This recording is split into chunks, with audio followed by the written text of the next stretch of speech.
Salam, selamat pagi Bapak Ibu yang dikasihi oleh Tuhan. Sebelum kita membaca kebenaran firman Tuhan, mari kita berdoa terlebih dahulu. Bapa kami yang di surga, kami mengucap syukur sekali lagi pagi hari ini Tuhan boleh menopang kehidupan kami sehingga kami boleh bangun dengan segala keadaan baik. Kami mengucap syukur bahwa kasih setia Tuhan selalu baru di dalam kehidupan kami dan tidak pernah berubah. Kami bersyukur kalau kami memiliki Tuhan seperti Engkau. Bapa, di kesempatan ini, sebelum kami memulai segala aktivitas kami sepanjang hari ini, kami mau belajar sedikit akan kebenaran firman Tuhan. Dan biarlah kiranya firman Tuhan ini boleh senantiasa memperlengkapi kami untuk kami menjalani hidup sepanjang hari ini, sehingga di dalam kehidupan kami diingatkan bahwa ada Tuhan yang selalu dekat dengan kami. Berkati pembacaan firman Tuhan, berkati penguraian firman Tuhan pagi hari ini. Dalam nama Tuhan Yesus kami berdoa. Amin. Bapak Ibu, hari ini kita akan membuka Alkitab kita dari kitab Nehemia pasal yang ke-9 ayat 19 sampai 20 saja. Nanti kalau Bapak Ibu ada waktu, silakan membaca dari ayat 1 sampai habis gitu ya. Tapi hari ini kita baca 2 ayat saja. Firman Tuhan berkata kepada kita begini. Engkau tidak meninggalkan mereka di padang gurun karena kasih sayangmu yang besar. Tiang awan tidak berpindah dari atas mereka pada siang hari untuk memimpin mereka pada perjalanan. Begitu juga tiang api pada malam hari untuk menerangi jalan yang mereka lalui. Dan engkau memberikan kepada mereka roh-Mu yang baik untuk mengajar mereka. Juga mana-Mu tidak kau tahan dari mulut mereka. Dan engkau memberikan air kepada mereka untuk melepaskan dahaga.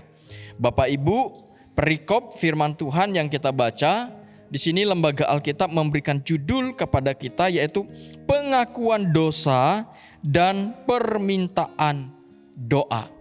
Tentunya ini adalah pengakuan dosa orang Israel dan permohonan doa orang Israel yang dipimpin oleh Nehemia. Nah, Bapak Ibu, di dalam pengakuan dosa yang dilakukan oleh bangsa Israel yang dipimpin oleh Nehemia, di situ mereka berkata begini, engkau tidak meninggalkan mereka di padang gurun karena kasih sayangmu yang besar. Bapak Ibu Saudara, di sini ada statement bahwa engkau tidak meninggalkan mereka di padang gurun. Dalam arti, kalau kita melihat kehidupan bangsa Israel, bangsa Israel adalah bangsa yang terkenal, yang ditulis di dalam kebenaran firman Tuhan, adalah bangsa yang tegar tengkuk, keras kepala, yang tidak dengar-dengaran seringkali. Dalam arti, di dalam perjalanan hidup mereka sebagai umat Tuhan, berulang-ulang kali mereka mengkhianati Allah. Berulang-ulang kali mereka menduakan Allah di dalam kehidupan mereka. Tetapi kasih setia Allah itu selalu ada pada mereka. Oleh sebab itu di ayat 19 dikatakan engkau tidak meninggalkan mereka di padang gurun karena kasih sayangmu yang besar. Dalam arti walaupun umat Tuhan itu berulang-ulang kali mengecewakan Allah, tetapi kasih sayang Tuhan itu kepada mereka begitu besar. Bapak Ibu Saudara, Tuhan yang kita imani, Tuhan yang kita percayai adalah Tuhan yang sama yang diimani oleh bangsa Israel pada waktu itu. Dalam arti Tuhan yang kita imani adalah Tuhan yang penuh dengan kasih sayang yang besar kepada kita. Kasih sayang Allah itu terbukti ketika Kristus datang ke dalam dunia ini. Ketika dia mengorbankan nyawanya di atas kayu salib untuk menebus saya dan Bapak Ibu Saudara. Sehingga kata firman Tuhan, setiap orang yang percaya kepada dia tidak binasa, melainkan beroleh hidup yang kekal. Bapak Ibu Saudara, kita bersyukur kalau Tuhan yang kita imani adalah Tuhan yang mengasihi kita dan kasihnya kepada kita adalah kasih yang begitu besar.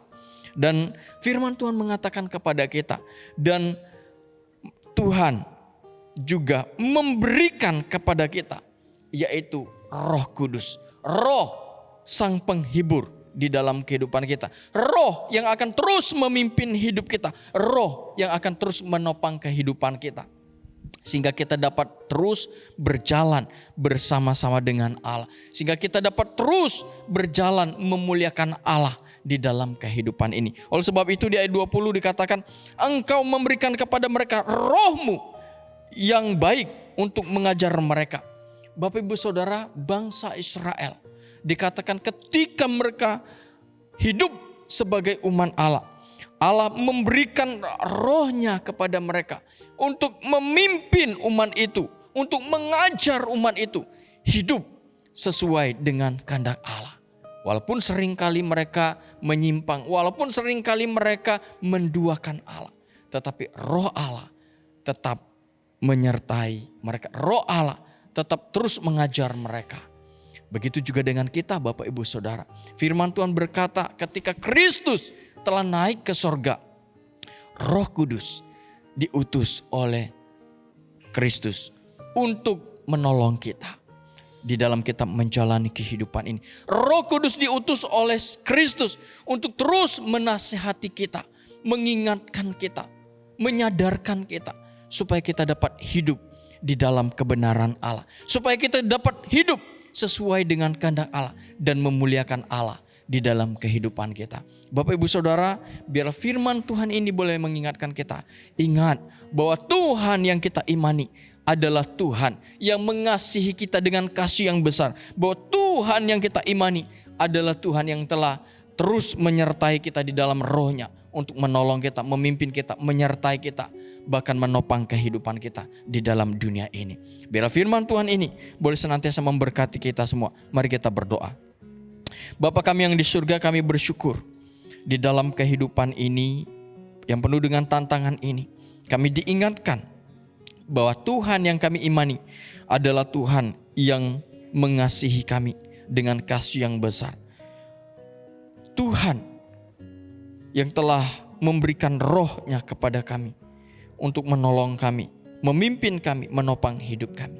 Terima kasih Bapa, kami percaya di dalam kehidupan ini ada Roh Kudus yang selalu menyertai kami. Ada Roh Kudus yang selalu akan menyadarkan kami, mengingatkan kami, sehingga kami dapat terus hidup sesuai dengan kehendak Allah. Dan hidup kami boleh senantiasa memuliakan Tuhan. Biarlah firman Tuhan ini menguatkan kami, meneguhkan iman kami. Terima kasih Bapa, sekali lagi berkatilah kehidupan kami sepanjang hari ini. Berkati kami di dalam segala usaha dan pekerjaan kami. Berkati kami di dalam segala kehidupan rumah tangga kami. Berkati kami di dalam segala masa depan kami. Kami berdoa saat ini, mungkin ada di antara kami yang sedang sakit. Bapa, kami berdoa buat mereka, jemaat kami yang sedang sakit. Ulurkanlah tangan kasih-Mu Bapa. Jamalah sakit yang mereka alami Tuhan.